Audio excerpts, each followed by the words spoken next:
तो नाजरीन, भारत में कोरोना से अमवात का नया रिकॉर्ड बन गया। एक ही दिन में इतने लोग हलाक हो गए हैं कि पूरे मुल्क में खौफो हरास फैल गया है। भारत में गुज़श्ता 24 घंटों के दौरान कोरोना वायरस के मजीद 3,645 मरीज इंतकाल कर गए हैं। ये इस वबा की वजह से एक दिन में हलाकतों का नया रिकॉर्ड है।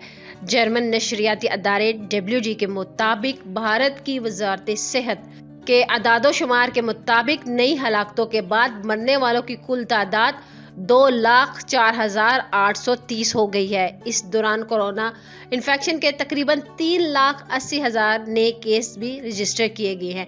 ये भी एक दिन में इन्फेक्शन की नई रिकॉर्ड तादाद है। भारत में कोरोना मुतासरीन की मजमूई तादाद अब तक तकरीबन 18 मिलियन हो गई है। तो नाजरीन, आखिर में रब्बे करीम से दुआ है कि मालिक पाकिस्तान और भारत समेत पूरी दुनिया से कोरोना जैसे मौजी मर्ज को हमेशा हमेशा के लिए ख़त्म कर दे। आमीन। वीडियो अच्छी लगे तो इसको लाइक कर दे, शेयर कर दे और चैनल को भी सब्सक्राइब कर दे ताकि लेटेस्ट अपडेट सबसे पहले आप लोगों तक पहुंच सके।